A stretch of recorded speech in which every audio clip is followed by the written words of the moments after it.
Okay, shall we go ahead and get started? Very good. Well, thanks for coming back, everybody. And I think this morning we've just really enjoyed a phenomenal conversation, I think, about the role of business in addressing a major health problem, obesity, in the community. That said, it's so much content that came at us that I think one of the challenges is that you end up sitting there and you're drinking from a fire hose. You know, after a while, you just don't know what to write down anymore because there's just so much coming at you. And one of the challenges that we most of the time have at these workshops and meetings is that even after the break of lunch, you have to do it again in the afternoon. And there's a whole new set of speakers, and you gotta. So this time around, we decided to change it up a little bit, and basically, in a sense, give the speakers from this morning another chance to get in a little bit deeper. So getting a little bit closer, if you will, to the action agenda. So what can you actually do with a lot of this information that we've heard about from every one of the speakers this morning? What drives the action? What may work? Or how do we get there with these ideas? And so the purpose of this panel is really to start talking a little bit about the opportunities and the systemic barriers that are there to address obesity in a partnership fashion, if you will, that brings business and community closer together. From what I gather from this morning, there are several insights, I think, that sort of came through. One of them for me is that if you listen to any one of the speakers by themselves, they have a great message, and they're all right. They're all correct. But they all look at the elephant, if you will, from a little bit of a different vantage point. And so some of the main issues that I think came out this morning is that it still appears that language is a problem. The barrier, if you will, that's created between how different stakeholders and sectors talk about the issues, even though they may be saying the same thing, they use different words. I think measurement shows up as a challenge, and then I think the idea of how to create an action agenda based on the data we have today. So finding out, if you will, what do we agree on that is actually informed by data, and then turning that into something that we can actually proactively act on. So this afternoon, we're going to have a nice block of time to talk about these issues. I'll start out by sort of asking some questions to the panelists, but I would really like to see people in the audience come up to the microphone as well. So if you have, particularly as we are in a certain conversation, if you have questions that you'd like to add to that, please do, and I'll try to make sure that I can get everybody who's walking up to the microphone fairly quickly. But just to start out with the conversation. So imagine I just walked into this room after lunch, but on my way back from the lunchroom, I got a call. This is not real, by the way. I'm making this up, so it's not real. But I did get a call from the CEO of a major Fortune 100 company who basically said, Nico, I like what you're doing with this panel. These are good people, and I'm going to give you $100 million to tackle this issue. But in order to give that to you, I want you to tell me, what 5 metrics would you pick to tell us that we're going in the right direction? So let me pose that to the panel. If you think about this challenge, if you will, that we have before us, what would be the 5 metrics that we would have to focus on in order to show progress towards outcomes that bring, in this process, business at the table of community health initiatives that have obesity as one of its objectives? Paul?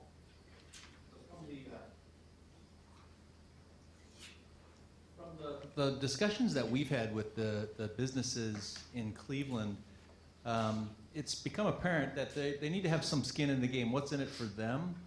And so I think the answer to your question is the first metrics are going to be their employees and their employees' health, potentially even their well-being, looking at metrics that extend beyond just the biometric screening. But I also think that in the discussions we've had with Cleveland, what we found is that the businesses have a willingness to do more in their community, not just with their employees, but I think it's naturally to gravitate and start with employees because they're under your roof, so to speak. But there's a high willingness to go into the community, but I think it would be good to have some community metrics that they won't directly affect, but they certainly could affect as part of a collective, as we've talked about. So having some internal metrics, but also some external metrics to demonstrate that the work being done in the company is having an impact, but also their potential role in the community is having an impact, a positive impact on the community. Okay. I'm sure there are others on the panel that have something to say about that. Sure, I'll actually build on the community aspect of it, and I think something was brought up earlier, and it was the comparison between equality and equity. And I think there probably should be some metrics that are built around equity, measuring equity. And in the work that I do, it would be access to healthy food, access to health care, as two of those metrics. So those are two that I would look at. Okay. I would have a series tackling different parts of the problem. So as I highlighted earlier, one I would love to see is a doubling of the prevention science budget for nutrition of the NIH, closely linked to a tax rebate for companies investing in meaningful product transformation. And I think that would have a huge cascading effect across the entire system. Second, I would like to see a doubling of the CDC budget for visible community-based programs addressing healthy foods, where the programs were designed not by anybody at the CDC, but by the best marketing and social media people who know how to address this.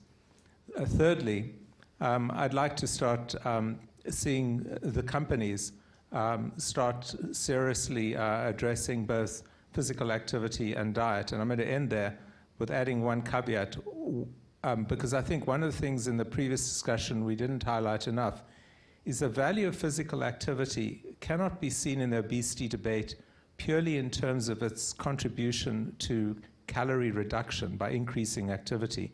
We know that's minimal relative to the intake from food, but what we fail to often think about is how activity programs are often the trigger that later lead on to healthy food programs, and that it's very unlikely to have people suddenly adopt healthier diets without first having got self-efficacy in attaining physical activity levels. And I can say that based upon the evidence that we look at on a daily basis.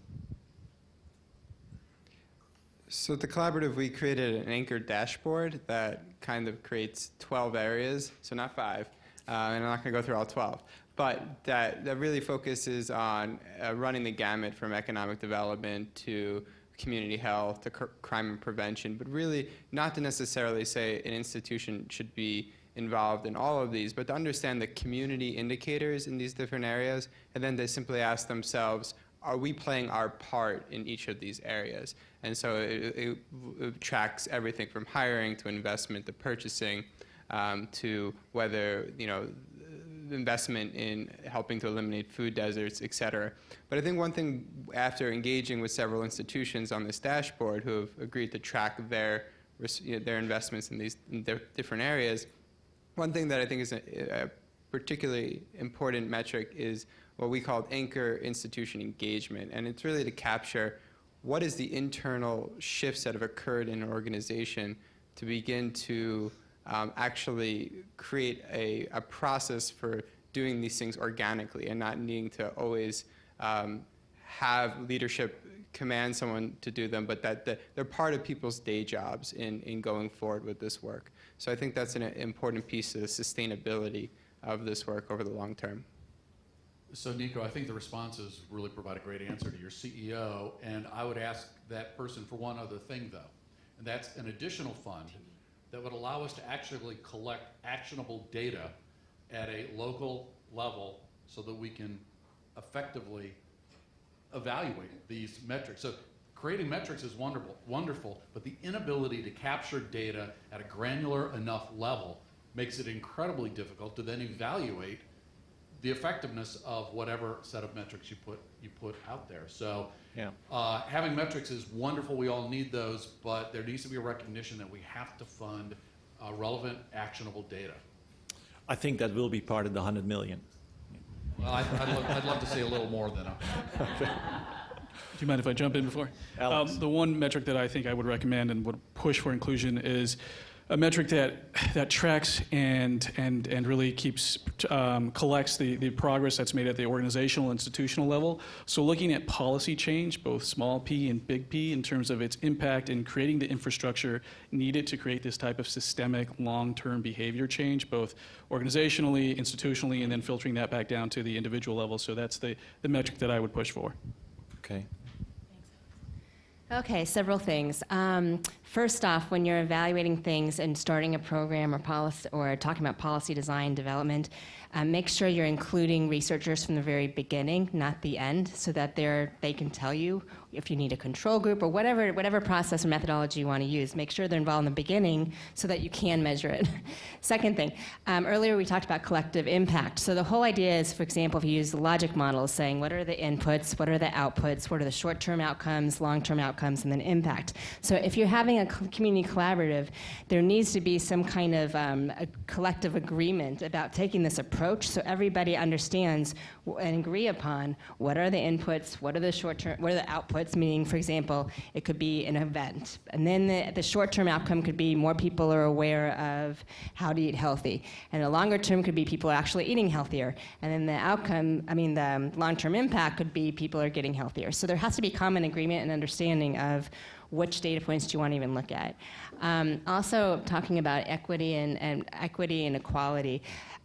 People are not starting at the same point. So, for example, we were talking, Paul and I were just talking about during lunch about epigenetics and talking about how stress can shorten, for example, telomeres, which means that someone, if they're facing racism and other forms of discrimination, chronic stressors, et cetera, it hurts them physically, and then it takes 3 generations to get out of their family system. So it means that their kids and grandkids are not starting at the same point as other kids who haven't faced those stressors. And so when we're talking about equity and equality, it's not just talking about being at this, it's one, recognizing that we're not everybody's at the same starting point for a variety of reasons, but then understanding how do we make sure everybody has fair and equal opportunity to access those opportunities. And then opportunities itself is not the end point, it's actually the outcomes as well.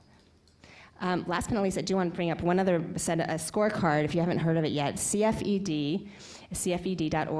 They have an assets and opportunities scorecard, and every single state, as well as Washington, D.C., has a score of how well it supports asset building and asset promotion, and not only how well are people doing, but how well the state itself, meaning state government, is supporting that environment. And so I recommend going to CFED, looking at the assets and opportunities scorecard, because you have to talk about assets and income if you want to talk about people's health as well.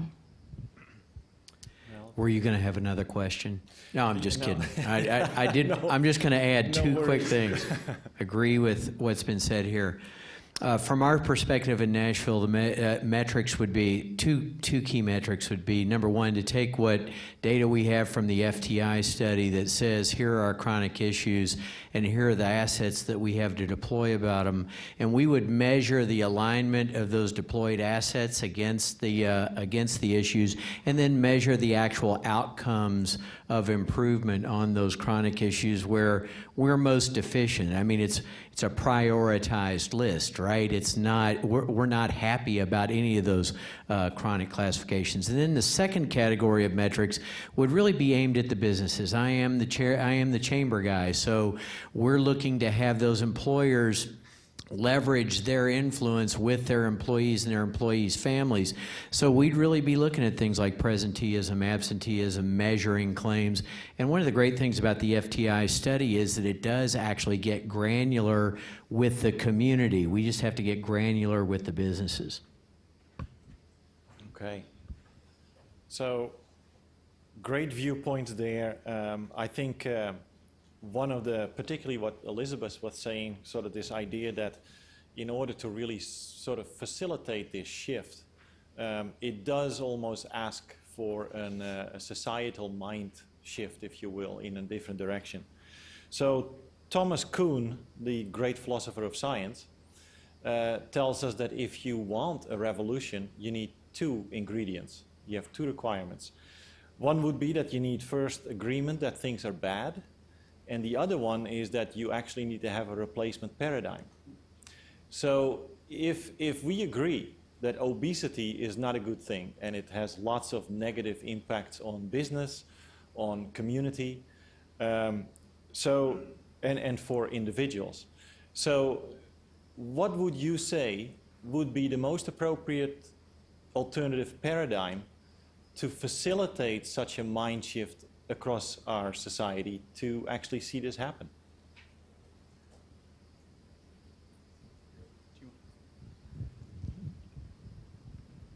Well, okay. I think for me, and I think what I've heard from a lot of the other panelists up here, is that there is the potential for a collective impact model to create that new paradigm.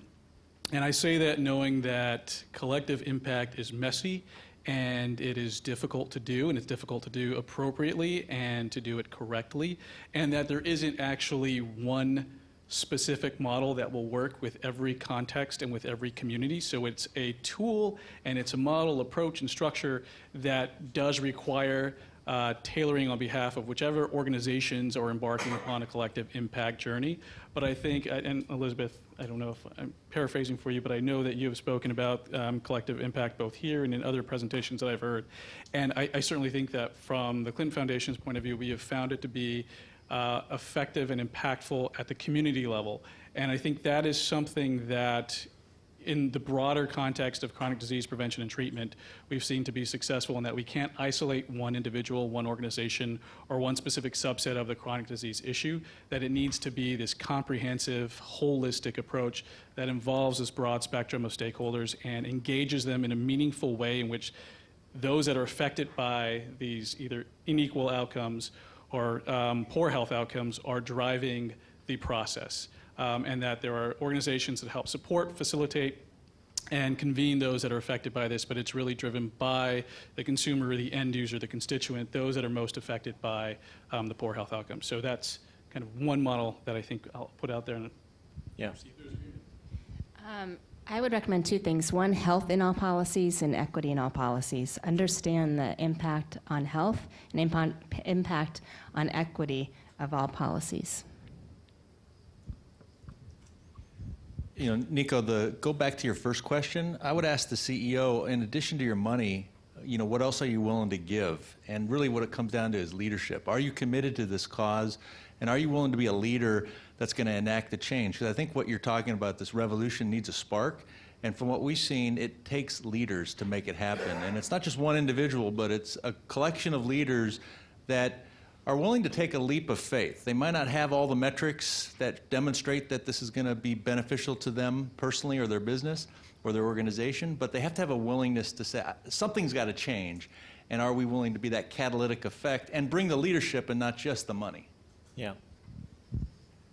You know, I think one of the challenges is that the obesity epidemic is not the result of a singular paradigm, you know, of a singular cause. And so when we talk about how do we address the epidemic, it really is beginning to articulate a series of many alternate paradigms that all work together. So it isn't just about food, it's about how food is consumed and prepared and obtained, and whether you have access to it or not, all of the aspects that go into it. So I think that's the challenge of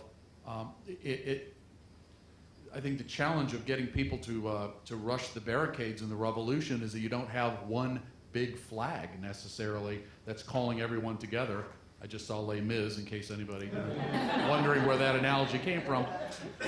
We're all running around individually with a series of little flags, and I guess collective impact is potentially the model to stitch together all of those little flags into one big flag, but that just highlights the challenge in a lot of ways. Very good. Derek? So while he was talking, I was dreaming a dream.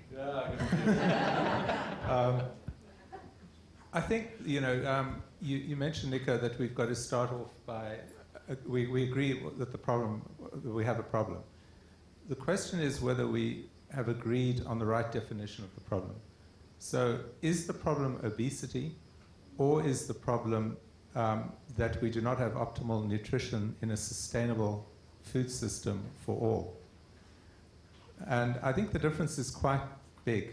If we take your approach, not your approach, but if you just take the definition of obesity, I fear we revert to what we have today, which is a very siloed approach to the entire food system approach, where the undernutrition and overnutrition, environmental and food safety people don't work together.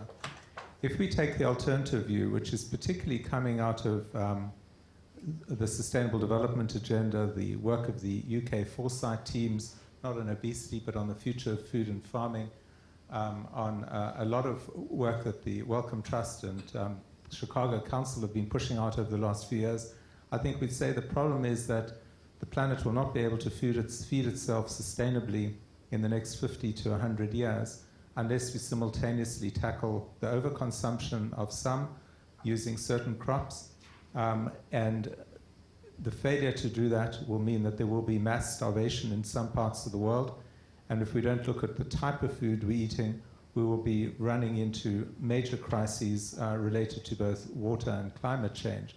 So I think if the problem is how do we feed the world sustainably, I think that obesity then becomes a subset of a bigger issue. And we can all agree, everybody, rich, poor, the developed countries, the least developed countries, those in the environmental movement and those in the nutrition movement, that we need to then join forces and look for common solutions cutting right through that. I guess I'm not going to frame it as well as Derek just did, but I think that a piece of this is really what is the core problem and what do people view as the core problem.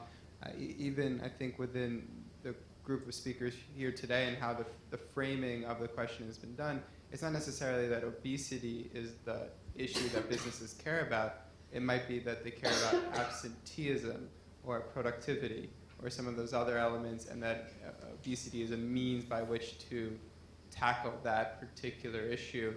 And for some of us, it might also be that perhaps that obesity is a symptom of other systemic issues that have been discussed by this panel as well. I think, though, to build on Paul's comment about the importance of leadership, I think leadership is key. None of this can be done without leadership. But what is equally important, I think what we've seen in some of our work, the Democracy Collaborative's work, is that if that leadership is not connected to and empowering those down the chain within any institution or any community, if people are not empowered to take the ideas that are advocated for and actually make them a reality, then all of this work stops with leadership. It never moves down to middle management. It never is embedded within the culture of institutions, organizations, communities.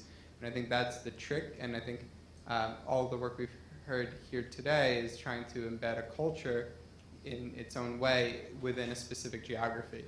And so I think that's how the revolution comes. It comes from the ground up, and it comes from changing the culture one community at a time.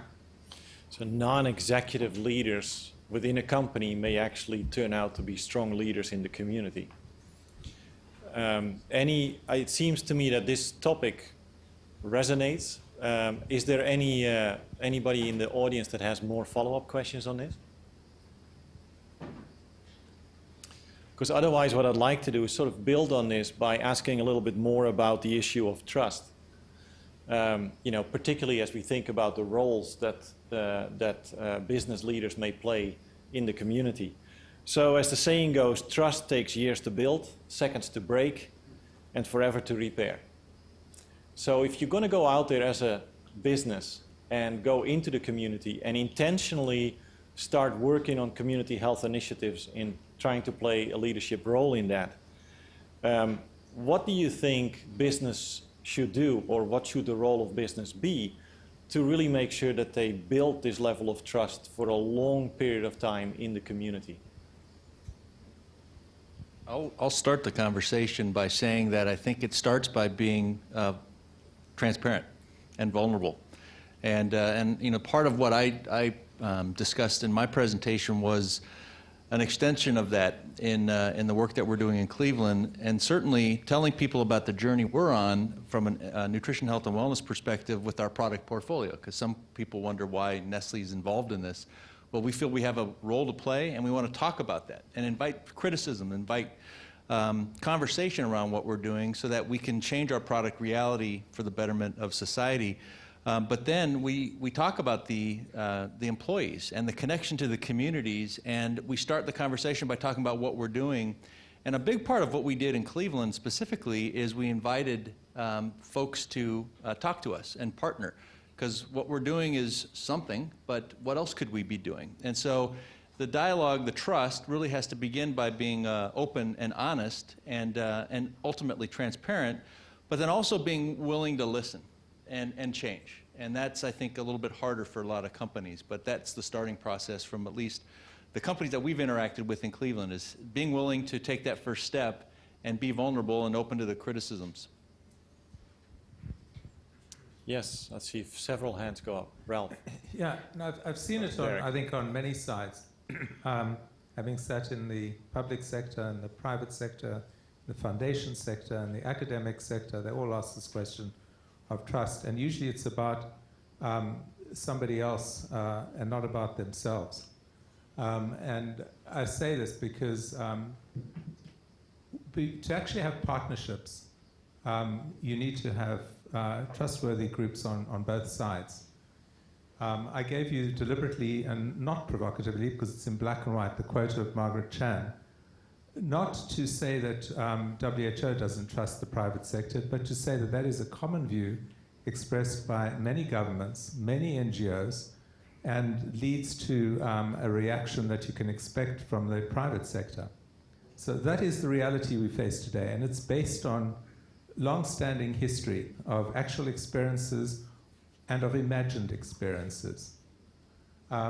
So the question is how you move ahead, and my view is that we need to think far more carefully about what President Obama said about the Iran nuclear deal. He said, this is not an issue of trust. It's a question of verification. And you might say that's harsh. The human dimension of trust is, of course, very nice and soft and lovely to get to. But before we get there, let's look at the data. Let's agree to independent metrics of what we're doing and agree that what we say we do, somebody is checking we are really doing. The more you do that, the more you have independent verification, the more people know that you actually are doing what you say. And that's why it goes back to the data point mentioned earlier on. If companies say they are going to change their portfolio, we should be able to verify whether they've done it. If they have, then the NGOs and governments need to actually drop their continual critique and praise them. If governments say they're going to take certain action and put in place programs to have an impact, and they do that, we should be able to objectively see whether they do it. So I remain firmly committed to putting a lot more emphasis on objective, verifiable, independent data, and through that, trust will be built, not the other way around. Ralph? I've learned a lot listening to all the panelists today. And one of the things I've learned is that so many start the process the way that we start the process, coming back to trust, and that is oftentimes chambers, community civic organizations pull people of opposite points of view together, and they do that first by providing good data, good objective data that causes everyone to want to sit around the table. Once the conversation starts from that data, the trust can start to be built between people who have, among people who have different perspectives. The short answer that I want to give to this from a business perspective is that businesses have to show that they're willing to invest in this improvement, not just ask for the improvement, not just compel the improvement.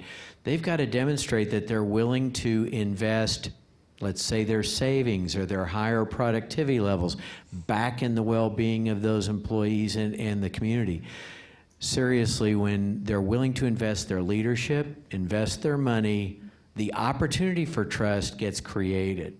So that's what I wanted to say on this one. And what I'll say about trust, and it's actually a sensitive topic for me right now. I'm recently back from Flint, Michigan. And what I experienced there was that it's a deeper issue than just water there. It's actually a city of broken trust. And so when you ask the question of what businesses can do to build trust or build a community, I think they can play a role in a number of different ways. The first part is leading with integrity. And I think many of us have been in rooms where we've made decisions that have impacted a number of people outside of that room.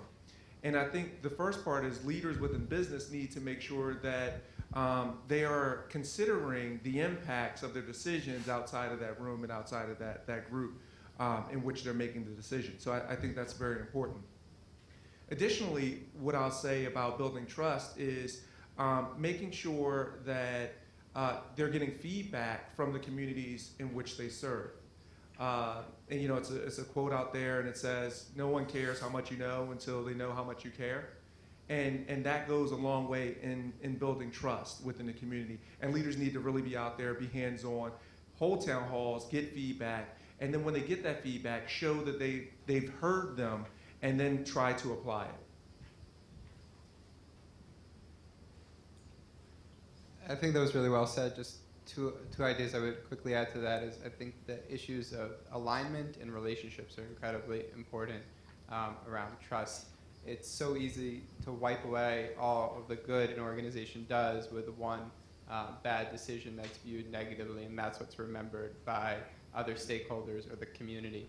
And it doesn't mean that business will ever achieve probably perfect alignment with the interests of community, but I think that the demonstration of that alignment can, over time, outweigh perhaps some of those other decisions. But being able to connect that across is really critical. And on the relationship piece, I think some of this alignment occurs when relationships that historically have not been built begin to be created between different sectors.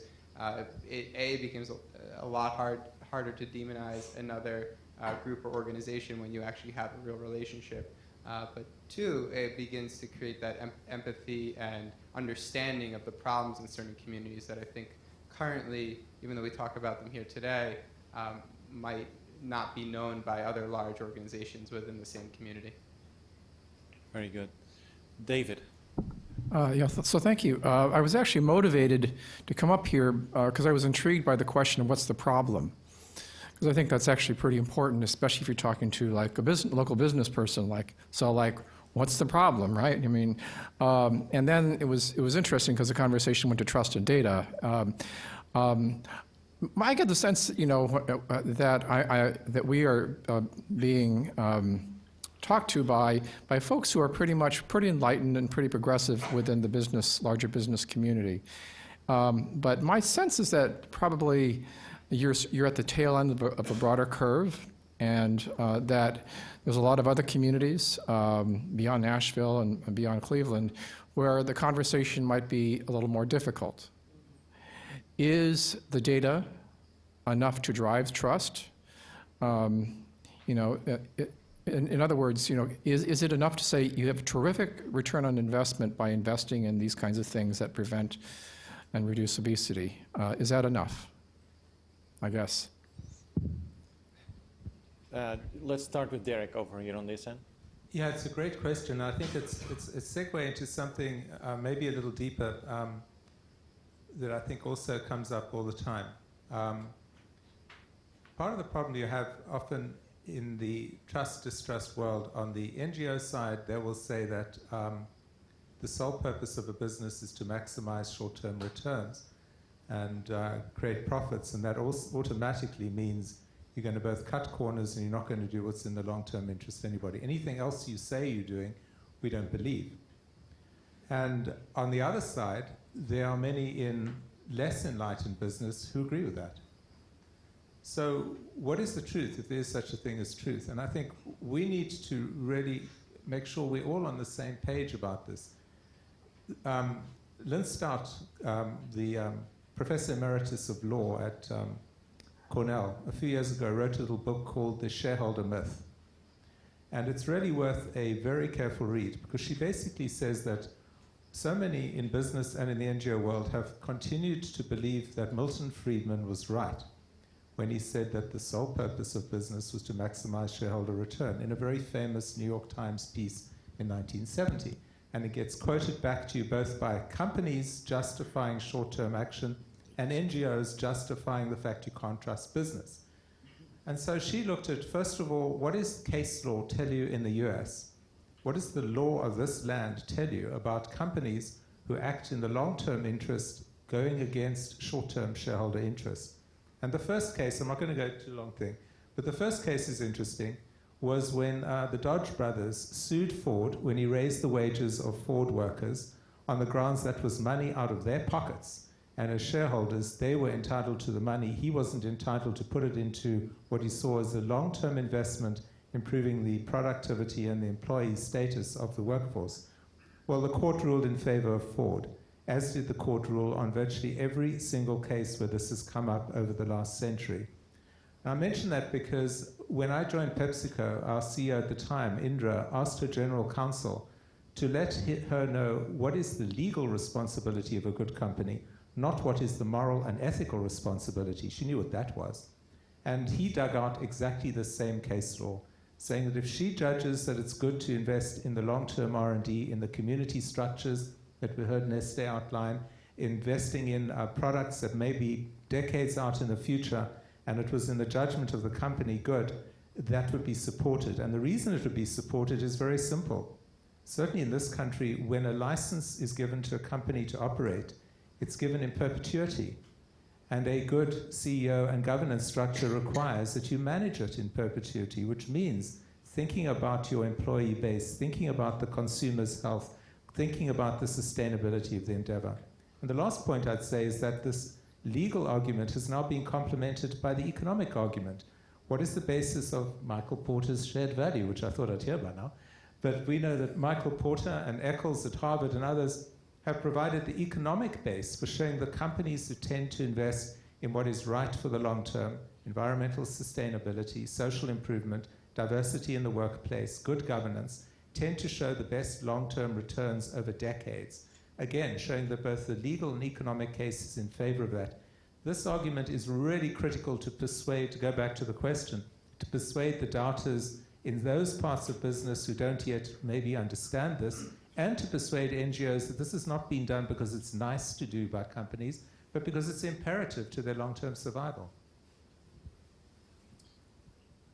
Comment, David, to your question about whether data is enough, and I would say not in every situation. I think it's data plus, and partly that's from anecdotal evidence that we have had in terms of engaging employers and other organizations in disadvantaged, underserved, or under-resourced communities where the data isn't enough to point them towards what the need is. In most cases, they know what the need is, or they can identify a need that's even greater than the one that's preconceived and you came to the table with.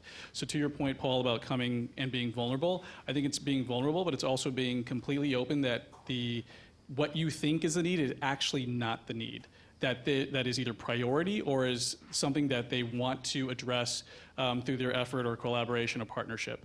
And really what's more important in terms of establishing that initial trust and getting buy-in in terms of a process or some type of collaboration is showing up, is being completely open to the outcome being entirely different than what you envisioned it, you thought it might be, or what you think it should be, and letting them drive the process as a true partner. And I think that's what has been proven to be effective for us, in addition to the data. So obviously being able to paint a picture of what is happening at the individual level, at the community level, then how that relates and is appropriate to the context of the organization is absolutely critical. But I think that alone isn't enough, especially in in communities where they have had a long history of people coming in, dropping in, then leaving. And they've had fits and starts, and they've had multiple programs and efforts in which they were seen as pilots, or, in very negative cases, lab rats, in which, organizations come in and tinker and see what works, and then they leave. And it's about commitment, and it's about full openness to an extra level that conveys the true faith in the partnership, and a willingness to follow through with whatever the outcome is, with true fidelity and intent to the partnership. Yeah, and I'll just add a little bit to that, and I'll underscore what Alex said about actually the plus piece of it. Because data, I love data, absolutely, but I think we have to understand that we're trying to motivate people to do something, right? And it's always about people. And people react based on emotion. People react based on, and the two major drivers, right? Fear or greed, the two sides of it. And so with that being said, data's good, but when we start talking about people that aren't necessarily researchers or academics that we want to motivate, we need to look at other ways to do that. So I'll boil it down to this. Data's not enough, but it needs to be the start. You have to model an attractive picture that people aspire to that those businesses aspire to, and then you have to demonstrate some awareness of the achievability. How are we going to get there? If you have those three components, you've got a really good start, but data is not enough by itself. And I would say to you that right now, at least in Nashville, that shareholder ideology compared to the stakeholder ideology is shifting. The shareholder ideology is starting to move more to the stakeholder. It's a great time right now, while employees are scarce, to drive that stakeholder view, and health culture is one of those benefits of that, of driving that stakeholder view. In Indianapolis, we have only been able to do what we've done in 2 years because we have a long history of a culture of the private and public sectors working together to address community issues and concerns. If I were a community advocate in a city where that culture didn't exist, and trying to bring a reluctant or ambivalent business community to the table, I think what I would do is I would try to find all of the data points I could to align the business's self-interest with the broader community interest, look for the intersection of those two to bring the businesses to the table in that more narrowly focused way. I think if you're in a community without that culture, asking a reluctant business community to become involved in a multi-sector obesity initiative is probably a recipe for not going anywhere fast, and certainly not successfully. Start with a piece of that, and it's really, from the business perspective, going to start with their employees, their healthcare costs, their ability to recruit and retain talent, and the economics around that, and articulating for those business leaders in that setting why, if they take these certain steps that will benefit themselves, it will also have the collateral benefit for the community. And then you begin to build partnerships, and the trust begins to build in that way. So I think you have to start small. Data is going to bring people to the table, and self-interest is going to keep them there. David? I think it's a great question. Thank you for asking it. A couple things. First of all, when we say business, I think the assumption is we're talking about for-profits. But if we think about employers from the for-profit, nonprofit, and public sectors, they're all employers. So then they are responsible for the employees within the four walls, so to speak, right? But then they have different incentives about what they are or are not going to do outside their four walls. So I think that has to be explicitly and intentionally included in the conversation from the get-go, so that everybody knows what there's a shared understanding of what everybody's incentives are and expectations are and responsibilities are. Second thing, I've noticed over time that when you talk about community and economic development, it's a lot easier to get the employers involved in the conversation when you're talking about workforce development. And two things: one, career pathways, and two, cradle to career. Because what I've seen is that businesses understand that inherently it's about their current and future workforce. So when we talk about, for example, cradle to career, it's about talking specifically about, okay, it's your employee currently, and do they have access to quality childcare or education? But it's also about your employee. How do you make sure they're getting the training and education they need, stackable credits, so that they can progress in the career? Because the better that they do, the better the company, the employer will do.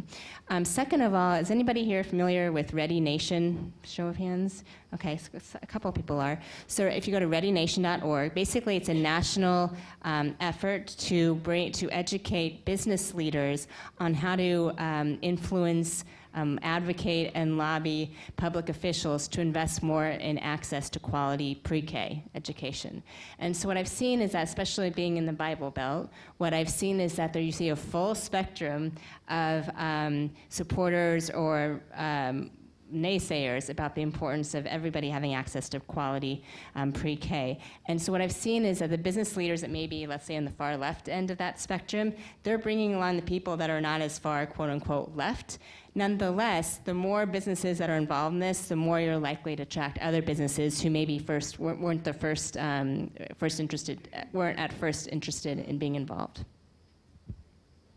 So what I'd add briefly, and I think Elizabeth's points are great, and part of the reason Democracy Collaborative focuses on anchor institutions is not because we like specifically hospitals, universities, but we think that the ownership elements of those organizations align their incentives better to invest in the long term in a specific geography and place. And it's not to say that all of business cannot partake in that process. I think what we're hearing though here is if you don't think you're lined up against or you're not in a community with a progressive set of businesses, to look at those businesses that have the greatest incentives to participate in this process. And I think that Derek's comment, which I think was very powerful, it shows really the importance of narrative. Data is critical, but narrative is perhaps even more important, because the narrative that has been put into place over the last 45 years in this country has kind of eclipsed the data that investing in diversity and sustainability and all those things is more sustainable over the long term for businesses, to the point where it's created a whole new category of a business called the benefit corporation, because the perception was that traditional corporations had to maximize profit. So states across the country have created a new class of business that explicitly allows them to balance community impact, social responsibility, and bottom line. So I do think that we have to think about narrative in this context of how we are ultimately creating that culture we want to see. Very good. I'm sure there are all sorts of questions bubbling up on your note sheets. There you go. Yeah, why don't you? I have 8 questions. I thought I'd be like Nico and come up with some imaginary, I'm a CEO of a company. And so the first question is, we're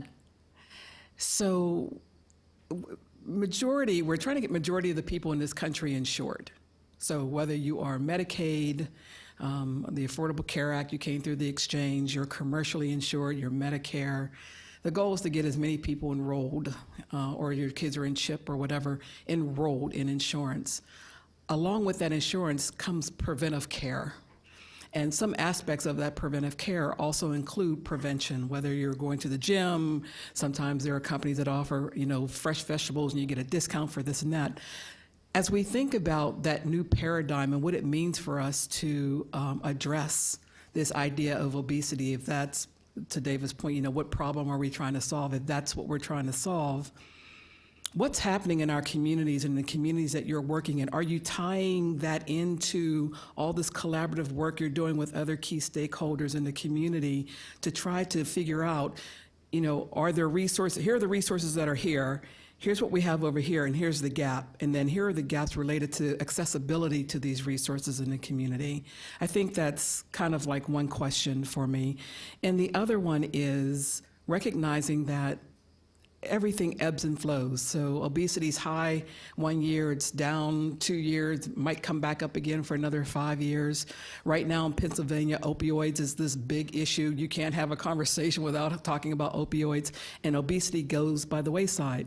So how do we create platforms or a platform in our communities that allow for obesity to still stay on the platform, even though it may not be high, and it allows for these other things to take place? Because that means we've created a model, or we've created some kind of approach to this that allows for other things to come onto the platform while not losing the other very important aspect of obesity, as an example. Those are my 2 questions. I'll come back up again later. Who'd like to start? Let me go to your question about insurance, Yvonne. And this was an interesting discussion last week in Cleveland. And for those of you who don't know, Cleveland is where you want to get sick. I mean, there are some phenomenal medical institutions. And the discussion we had last week was about, it's a community that's not resource poor. It's just maybe the resources are allocated to the wrong things. And so the one discussion was, if Cleveland is so rich in healthcare and has really poor health outcomes across the community and the disparities, the zip code that Dave showed earlier, there's an issue. But how do you direct those resources in a way that really helps focus on prevention, focuses on a new way of addressing the problems? And the burden's not just on the hospitals and the institutions. You know, we all play a role in the community, but it starts with the recognition that we're not starting from scratch. It's not always we need more, it's maybe we need to redirect what's happening. And what's the role that business can play in that? Because many of our employees are the customers of the institutions. So it is a different dialogue. And once again, it goes back to the question that Nico asked on trust is, you know, how do you start having some very interesting dialogues that you've really never had before? But it's all about using resources you already have differently rather than just immediately gravitating towards we need more. And what I say, I'll say leverage your assets, the existing assets. So one of the things that you heard from the presentation that I made earlier, we're building healthcare clinics directly in the supermarket.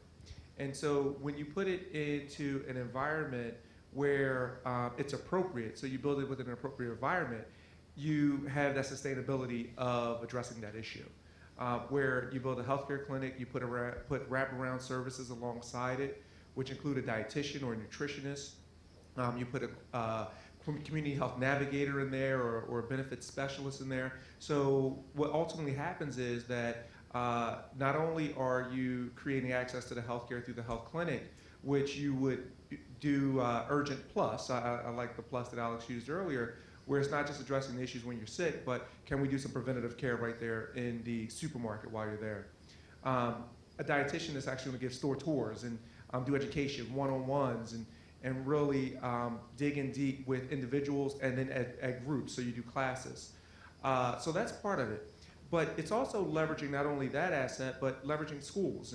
In Philadelphia, the mayor has proposed a funding plan to fund community schools, in which they'll have healthcare clinics within the schools.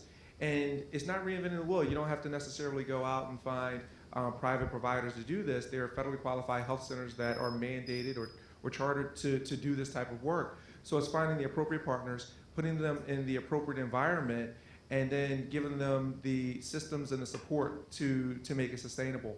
And I'll share, and I'll go back to the supermarket example about sustainability of it all, is that the supermarket, the healthcare clinic, the dietitian, the nutritionist, community health navigator, they all have a symbiotic relationship. And so what I'll describe there is the community health navigator, they're enrolling individuals in SNAP.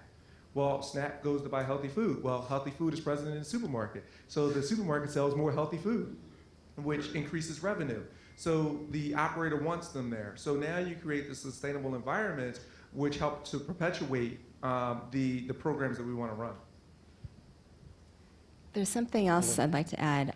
So one, improving health, the general public's level of health education and literacy. People in general need to know about how to be healthy, what good nutrition is, and there has to be a built-in system of, it's not just about going to the gym, it's about how pedestrian friendly or bike friendly or exercise friendly is the neighborhood that you're in, is your workplace, et cetera, so that it's not just about, okay, let me go to the gym, make sure I spend 45 minutes on the elliptical trainer. It's about just getting up and moving in your daily life and not having to think about it. So it's having the environment that steers you towards being physically active. Another question that you asked was about access to health care. So one thing we've been seeing in North Texas is hospitals like Children's Hospital, for example, they noticed that they had high ER visits and preventable ER visits and readmissions from people that, there was a cluster of people that were coming from certain neighborhoods where there were very low and moderate income communities that didn't have a very healthy environment. And so they figured out they looked at their data and saw there was a cluster of patients who were using the ER inappropriately, and so they actually created a clinic in that neighborhood, and they've done that in more than one neighborhood. So we've been seeing that in North Texas. But another interesting model that's going on is it's not always just about access to health care. It's also about prevention, and not just preventative health care, but just like all the examples that you all have been giving. So let me give you one example of how information technology has been included in this mix to talk about making sure everybody has access to the healthiest opportunities as possible, or healthiest choices. Parkland, if you're all familiar with Parkland, or if it sounds vaguely it's familiar, when JFK was shot, he was taken to Parkland Hospital, and that's where he passed away. Parkland is Dallas County's hospital for the uninsured and underinsured, and people who have insurance also, of course, use it. But anyway, if you're uninsured or underinsured in Dallas County, you go to Parkland. Parkland created the Center for Clinical Innovations, called PCCI, and they created some software that basically people's their medical records. Now that file also includes social issues, environmental factors as well. What are the risk factors? So let's say if you live in a neighborhood that has high asthma rates, or whatever the issue is. And so the point is, this file is no longer just about clinical care and your clinical needs. It's also about what the social issues also that you're facing. And I say social, I know it's a generic term, but we're talking about the social determinants of health. And so what they've done is creating a IT system where Parkland can communicate, let's say, with Goodwill, saying, okay, we see that so-and-so comes here every day and they're not taking their medication on time and every day. And so then this pill, which is less than $1 a day, they're not taking it, and so they end up in the ER. This is preventable. So then they create a relationship. By having this file, they're able to identify what are these issues that are triggering preventable ER visits. And so they say, okay, would you please make sure that this person who comes in every day to visit you is taking their pill? And it's actually, that kind of approach has been working. So it's that partnership between the public health hospital as well as a nonprofit service provider. And part of PCCI, Parkland Center for Clinical Innovation, also what it does is it has a software system for the social service providers throughout Dallas to communicate to, so that there's one file per person. Of course, there are HIPAA and other issues that they have to address, but at the end of the day, the point is that there's more integration between social service providers, because they have one language and one platform in order to communicate, and so there's longitudinal data, so it's helpful really on a community level, not just an individual level. A couple of practical things we're doing to try to address this issue of access. Research tells us that the doctor is the most credible voice in counseling families on weight issues, but most doctors aren't trained to do that and are uncomfortable in doing that for a lot of reasons that you're all very familiar with. One of those is they're so strapped for time in a very short encounter with the patient that they don't feel that there's time to do it, and historically they weren't paid for it. Well, we have a clinician engagement task force made up of doctors, pediatricians, and the like, and Anthem is at that table with them because under the Affordable Care Act, that can now become a reimbursable event. But a lot of doctors don't know the appropriate way to code the visit with the patient. So to increase the amount of counseling that happens, we're trying to work with Anthem and other insurers to help the doctors know how to do that through a continuing medical education program that this group is setting up that will not only touch on that aspect of coding and the like, but will deal with motivational interviewing, culturally sensitive ways to talk about weight with families. And so that really helps to address that encounter. Now, sadly, food and going to the gym and having a safe playground and things like that aren't covered by insurance. So the other part of that task force's work is identifying community resources that the doctor can essentially prescribe for the patient and help connect them directly with the resource that is available to the family where they live, going back to our notion of creating real opportunities. So those are tangible things that we're trying to do.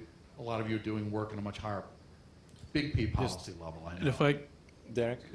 Alex? More finite, just because you triggered that thought about, in South Africa we have about 9,000 doctors on our health insurance scheme linked to their patients, which are several million. My job was to go down a couple of months ago and talk to them about the power of prevention, which was not a topic they thought was particularly exciting. So to get their attention, what we did was we ran the data on their risk profile against that of their patients. And what it showed was a linear relationship between the weight of the doctor and the weight of their patients. And the fact that the smoking rates among the doctors who smoked was twice as high as that among those who did not smoke, which was kind of old news. I mean, this has been shown 20, 30 years before, and it's also been known long time ago, that certainly in the case of tobacco, there's nowhere in the world where we've seen the smoking rates come down in the general population before they first come down in the doctors and physicians. And I think that this, so my recommendation to you is to think about what we're saying. We wanted to go exactly that same route. But before the doctor can credibly prescribe vitality or activity or these other things, they need to be starting to take action themselves. So we've placed a huge focus on an incentive program targeting the doctors and the nurses to improve their risk profile, knowing that the benefit is not, it's going to be nice for them, but the real benefit is going to be for them being sensitized and very aware to hopefully change the way they actually give prevention messages to their patients. And on top of that, doctors also represent a workforce. if I could just jump in. I'm not going to ignore your other question about obesity being on the platform, regardless of the trending health concern of the day. I think that's not $1 million question, that's $1 billion question. And if anybody can solve that, I'd like to partner with them because I'd like to be a part of that. But I think to your point about access, even with the Affordable Care Act, there are huge swaths of the population that still do not have access to basic care. And so needing to look at that population and being mindful that there are still huge gaps in coverage and access, and looking at creative ways to solve that in a way that meets the need where it is. And I'll just give two examples really briefly. One, in the Coachella Valley in California, where we work, it has a high agricultural community and a high agricultural business. Many of the residents there are employed in the farms, and many of them there do not have access to care either because they are undocumented. Their status does not allow them access to care. They may have status, but because of cultural unfamiliarity and distrust of formal institutions, they don't access care directly. And then others just don't have the finances or the resources to access care. And so what we've been able to do there is work with the local UC campus, which is University of California, Riverside, which previously had a free clinic that targeted and was aimed at farm workers and those outside of the care system, but they only operated 1 day a week with one general practitioner in resident who would circle in once a week, but that wasn't nearly enough to meet the need. So as part of this now 4-year effort in the Coachella Valley, they have upped their training and their staff in that community to 4 days a week. They've added nurses on site and nursing practitioners who can also screen, check, and refer these folks that don't have access to normal channels to other places.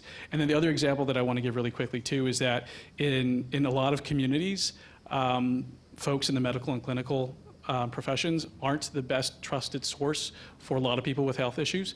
And so what we've seen and what we're starting to address and work with is the faith community in places like Mississippi and Adams County, where we have another region. And there what we're doing is working with external parties to train community health workers from interfaith communities so that they can serve as the intermediary between care and prevention. And so really looking at other creative ways that may exist outside of the clinical setting in each community is, I think, a needed exercise and one that can be very impactful. I guess I would just add to around the platform issues that obesity is clearly a significant issue, but I think our ultimate goal is to create healthy and vibrant communities. and I think we are capable of having focuses on multiple difficult issues that are standing in the way of creating those healthy and vibrant communities. So I think if we reframe it that way, we can then begin to fit the challenge of addressing obesity into that larger frame and tackle some of the other issues that are probably correlated very highly with why people have obesity, and begin to hopefully move on a couple of different issues. And I think coming from that is the beginning to connect the different sectors that have been isolated, and the valuing of certain sectors that I think have been marginalized, such as community development, and others that are really critical to laying the foundation for healthier communities. And I think that connectivity is something that we've been hearing a lot in the previous comments. And I think what it does is it really prompts us to ask a different set of questions. And in all stages of whether when we make a business decision, or when we, I was talking earlier with Deborah from University Hospitals about a Rainbow Health Clinic that they just put in the Huff neighborhood, which was the neighborhood that I showed the picture of with the lowest life expectancy.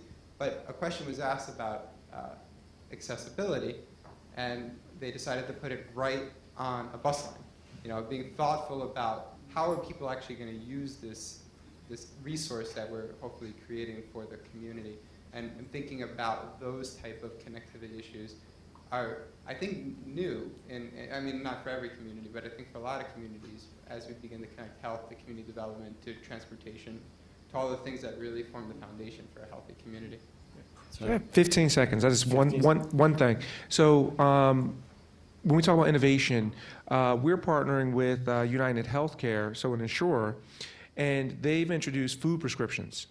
And so what they're doing is basically any of their members that have been released from the hospital with a chronic disease, they're actually writing a food prescription that's going to be delivered to them. So that's one way that insurers can play a role in actually, addressing this issue. So we're getting close to the top of the hour, and I'd like to ask one question for which I just want your short answer recommendation. And this is, in the context of the dimension of time, if you will. We've heard a couple of times now long-term survival of business, the challenge that comes with quarterly earning reports and things like that. And yet at the same time, many of the issues we're discussing are really social change issues which take a long time to change. So if you think of this idea of structural lag, sociology term that basically says there is this natural hiatus between what's needed and how long it takes the community or the society to adapt to that. You could ask yourself, how long can business afford not to do this?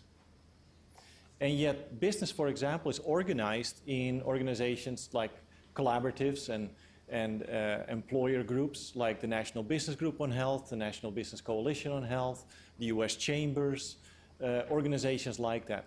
If you had recommendations for those organizations to leverage their collective power, if you will, to do something in the community, what would it be? Short answers.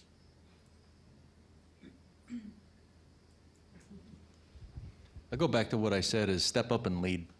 Show leadership and show that you're willing to make a difference, and incite others to join, and be open to some partners who you really wouldn't anticipate, because I think that's one of the things we're finding is a mix of partners that are unusual bedfellows make the best collaborations. I would say invest. And so when you think about all the businesses that are at the table, that their collective investment would go a long way into solving some of these problems. Be a good role model and model the behaviors you would like, model the behaviors within your organization and those collaboratives that you would like to see the rest of the business community adopt. Very good. I'm going to cheat a little and use the TEEFs, but just build on it. So invest not just financially, but resource, time, energy, and efforts. Very good. Health in all policies, equity in all policies, get training in how to talk about race inequities, be transparent, accountable, and responsible for what your responsibilities are as a corporate citizen. Excellent. If you act together decisively, you have a chance to make America great again. David, you have the last word.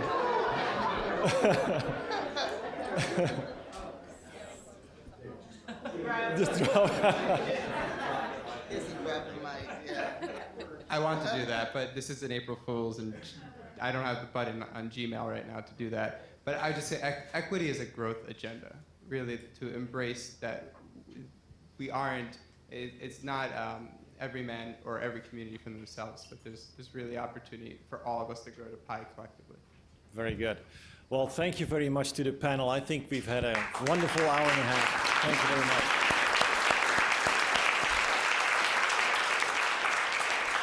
And I'm going to hand it back over to Bill. So 92 years and a couple of weeks ago, President Calvin Coolidge spoke at the dedication of this building. He was known in many ways, but in particular as among the most pro-business of presidents. At the dedication of this building, he called this a temple of science in America.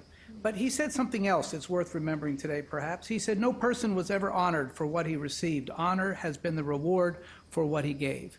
Let me thank now the Planning Committee again, Lisa Loy and all of the members of the Planning Committee, all of the members of the Roundtable, the panelists, the moderators, and each of you for what you've given today to this work, but more importantly for what you'll give in the weeks, months, and years ahead. Thank you all very, very much. The Roundtable will reconvene in 30 minutes in this room.